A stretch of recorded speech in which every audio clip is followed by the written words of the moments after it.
जिन जिन बड़े बड़े उद्योगपति का कर्जा माफ किया, उनके द्वारा इतना चंदा दिया गया है कि यदि उनका ऑडिट हो जाए तो पता चल जाएगा। पहले आप सनातन पर जवाब दीजिए ना, स्टूडेंट पे जवाब दीजिए, एथेनॉल पे जवाब दीजिए, महंगाई पे जवाब दीजिए, बच्चों के गोली पे जवाब दीजिए कि मुलायम सिंह ने गोली चला के मार दिया हिंदू को।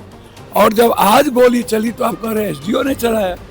कि इनकी चित भी मेरी, पट भी मेरी, सब चीज इन्हीं लोगों की रहती। हिंदू और सनातन कोनो आरएसएस का नहीं ना है। हिंदू मेरा है, सनातन मेरा है।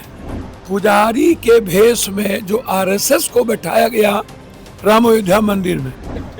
सर एफसीआर ये बिल जो है वो अगले सप्ताह अमित शाह जी पेश करने वाले हैं, जिसमें विदेशी चंदे का नियंत्रण करने वाला कानून लाया जाएगा। भैया हमको तो समझ में नहीं आता। वर्ल्ड के सारा चंदा, पूंजीपति, उद्योगपति, सारा मंदिर का सारा चंदा, हिंदुस्तान का सारा पैसा इतने कम समय में देश भर में कार्यालय, इतने कम समय में, और कि सबसे कई गुना, 100 गुना ज़्यादा बीजेपी पार्टी को चंदा मिल गई। और जिन जिन बड़े बड़े उद्योगपति का कर्जा माफ किया, उनके द्वारा इतना चंदा दिया गया है कि यदि उनका ऑडिट हो जाए तो पता चल जाएगा। बिल ये अपने सुविधा के मुताबिक बिल लाते हैं। पहले आप सनातन पर जवाब दीजिए ना, स्टूडेंट पे जवाब दीजिए, एथेनॉल पे जवाब दीजिए, महंगाई पे जवाब दीजिए, बच्चों के गोली पे जवाब दीजिए। मुलायम सिंह यादव जी गोली चलाए थे। आपने तो कहा मंदिर के समय में कि मुलायम सिंह ने गोली चला के मार दिया हिंदू को। और जब आज गोली चली तो आप कह रहे एसडीओ ने चलाया।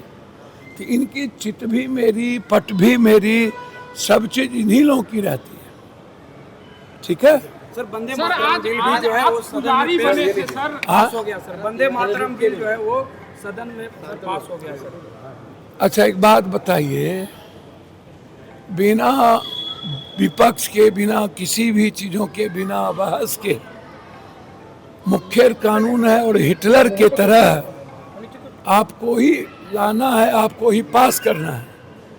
तो भैया जब कोई कानून और संविधान और लोकतंत्र बची ही नहीं तो सैया बिल कोतवाल तो अब डर काहे का। जो बिल लाना हो लाता है, जो बिल पास कराना हो। बाकी पूरे चुनाव में 34% वोट बने थे सांसद में चंदा को लेकर के। भैया हिंदू और सनातन कोनो आरएसएस का नहीं ना है। हिंदू मेरा है, सनातन मेरा है। राम का प्रेम मेरे, हम उनके रास्ते चलने वाले। ये नकली ढोंगी बाबा जो लोग का चरित्र ही नहीं है, और रियल संत शंकराचार्य जो है उनके रास्ते ये लोग नहीं चलते। तो जिस तरीके का इन पुजारी के भेष में जो आरएसएस को बैठाया गया राम अयोध्या मंदिर में, पुजारी के भेष में, सारे संघियों ने रियल बाबा को बदनाम करने के लिए सब कुछ चोरी कर लिया। और पूरा का पूरा देश के मंदिर का चोरी इन लोगों ने किया। तो हम तो देश के 100 करोड़ सनातन के मानने वाले लोगों के लिए हम आवाज़ उठा रहे हैं।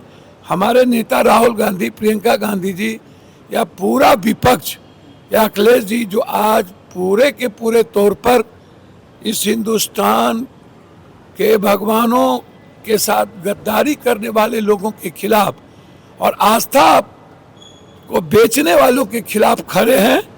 जब तक सनातन की रक्षा, भगवान के साथ गद्दारी करने वालों के खिलाफ यह सरकार जांच नहीं करेगी और छोटी मछली को बचाएगी, बड़ी मछली को बचाएगी, छोटी मछली को फंसाएगी, ये अनवरत हिंदुस्तान में चलता रहेगा। सर नए शिक्षा मंत्री प्रहलाद जोशी बने हैं, जिसको लेकर अभिजीत दीपके ने कहा है कि जो नए शिक्षा मंत्री हैं वो बलात्कारियों का समर्थन करते हैं, जिसके लिए उसे मुंह पे लगा दिया। ये बात तो प्रियंका गांधी जी ने कहा कि हमारी बेटी के खिलाफ जो भी व्यवस्था है, या हमारी बेटी के का जो अनरेस्पेक्ट करता है, शिक्षा मंत्री उसके साथ हो जाते हैं, तो जो बेटियों का सम्मान ना करे, तो ये तो विचारणीय विषय है ही। जो हमारे नेत्री ने, प्रियंका गांधी जी ने इसको सदन में इस बात को उठाया, इसमें सर, क्या? सुप्रीम कोर्ट ने एक सवाल किया सर, और पूछा है कि दीपक अभिजीत, ये दीपक जो है, दीपक प्रकाश जो है, किस आधार पर मंत्री बने हुए हैं, जबकि